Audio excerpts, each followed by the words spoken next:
anniversary to us. Today is 29 years. Because of that, we are going to bring you each. You got three, I've got three?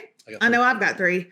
3 things that we would tell anyone about marriage, from the newliest newly to the oldest older wedded. Older.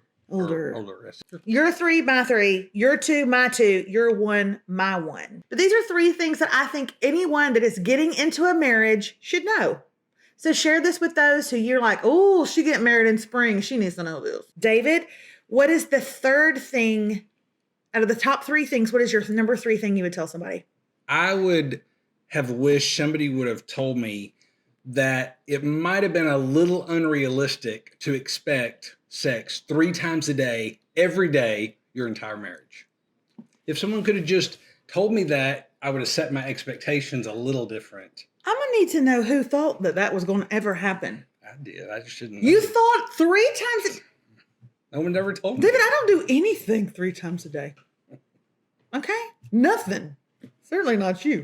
In fairness, you also told me when we got married, I need you to know, every Saturday will be, say it with me, Naked Saturday. That never happened once. I didn't get one Naked Saturday. I'll give it to you today, but I don't think it's what you're going. I don't think it's what you've been hoping for. Well, with the kids around, that'd be a little awkward. That's for sure. What's your number 3? All right, my number 3 is don't get married in August or May.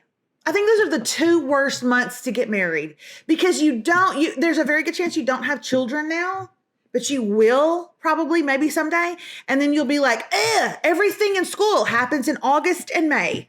And so your anniversary is just toilet trash. It's just trash. Nothing good happens in August and May. People are busy. Their schedules are cramped and yours will be one day. Plus it's 115 degrees outside. Well, and in May, isn't there a lot of rain? I mean, so you never know if you're going to. David, don't do that. Don't do that. The weather is up. And I don't like it when you do that. You do that about my moods and you do that about the weather. Number 2, never confide in someone of the opposite sex. David, that's a good one. That is for your partner, your pals, or your priest. That's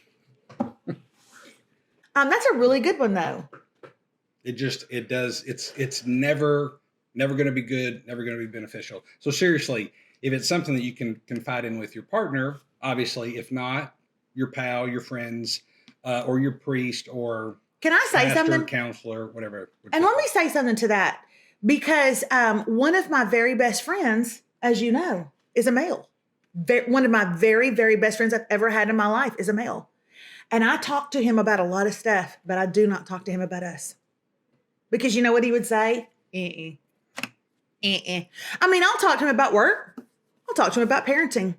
I'll talk to him about my parents. You know, I'll talk to him about all the things you can talk to a bestie about, right?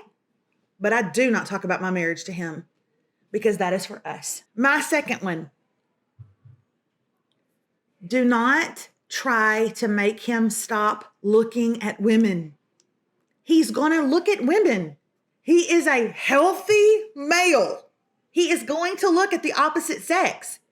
The day you stop looking at an attractive man that walks into the room is the day you get to tell him to stop. He ain't going home with her. He's going home with you. He loves you. Don't try to make him be something he's not. I see these women and they are literally so eaten up with jealousy. Be confident in your relationship. Let me tell you something. You think David wanted to go see Barbie because he grew up playing with Barbies? I'm going to tell you no. David, tell him why you wanted to go see Barbie. Tell him. I actually didn't want to go. I was forced to go. But tell him why it didn't bother you. Margot Robbie, look, he is a normal heterosexual male. Okay, he thinks she's beautiful. He gets to say that around me because he ain't going home with her. He loves me. He respects me. And he tells me I'm beautiful every single day of the year. So I don't want to be that overly possessive, overly jealous woman that says, no, cut that out. You can't do that. And then you don't do that with me. I mean, not that you have to. You're the only man I ever see. Open my eyes in the morning, close them at night. You're the face that is in my mind. Well, yours and.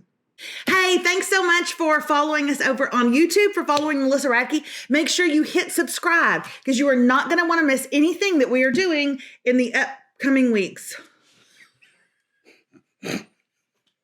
And number one. Somebody might have even told you that about marriage too. And our number one thing is, David, go for it. The number one thing I wish somebody would have told me before I got married was, if you want to be taken better care of, or if you want to be served better, if you want to kind of word it like that, then outserve your significant other. It's amazing how your significant other will start treating you when you try to outserve your significant other. So in other words, don't go into a marriage of you submit, you serve me, woman. I want my meal at this, or vice versa, whatever it may be. Instead, outserve, be the hero in the relationship and watch it come back full circle. It really does work. I don't know how that works, but it really does work. Absolutely. That's a perfect one. My number one is this. Bringing children into the relationship will never fix the relationship. If you want to bring children into it because you want to add to your family, you want to add to your happiness, you want to add to your joy, you want somebody to carry on your last name, you want to raise them together and have a wonderful, great. But let's have a baby to fix this marriage will never ever work. Children are wonderful. Ours are both adopted. Best thing, hands down. David and I, in fact, I'll say this morning, David and I went for breakfast for our anniversary and we asked the kids to come with us. The kids were like, whoa, we could get up early. But in the car on the way back to the house, I looked at David and I said, happy anniversary. And we kissed each other and I said, this is the best thing we ever did for our marriage. But it's because we were in a place to do that. I can tell you right now, had we been in a bad place, I believe children would have just made it that much. It would have made everything that was bad glaringly obvious. Children can come into a marriage and add so much to it. But if you are bringing them into the world to fix you and to fix your marriage and to fix your partnership, that's a problem. Because I'm telling you, kids are like the Peace Corps. They're the toughest job you'll ever love, but they really can be detrimental to a marriage that's already shaky ground. Get healthy first, and then add children to it. What do you think about that? Love it. I love you. Absolutely agree. One thing, the way we worded this is one thing you wish somebody would have said. One thing that they did tell us that I think will be our number one is laugh together. But we were told that. By who? Lots of people. Lots of funny people. Lots of funny people. Okay, I'm gonna go on a tear here. I know two. Okay, I know two funny people. But if you can, they're sitting right here. If you can laugh together, that helps. Well, it doesn't hurt that I don't have a friend in my life like David Radke. I don't have a friend in my life like him. He is the best friend I have ever had. He is my most intimate confidant, and I believe I'm yours as well. And that ain't hurting either. I would actually say, I think we're... I can tell when he is about to say something ridiculous. I would say we're... No, do not do it. Do not sing that song, David. Do not sing it. Stop it. He's about to sing an 80s. I wasn't going to sing it. I was just going to say, I believe Stop. Okay. He's about to sing a 90s maybe even closer than most. He's about to sing a 90s R&B song that we played on our honeymoon. We heard. Okay. And it made for lovers. I'm going to... Y'all, it is so cheeseball 90s. Please don't start to sing If you know what song I'm talking about, can you comment down below? God, we're the only people that ever went on a honeymoon. Don't. Subscribe to our YouTube channel. See ya.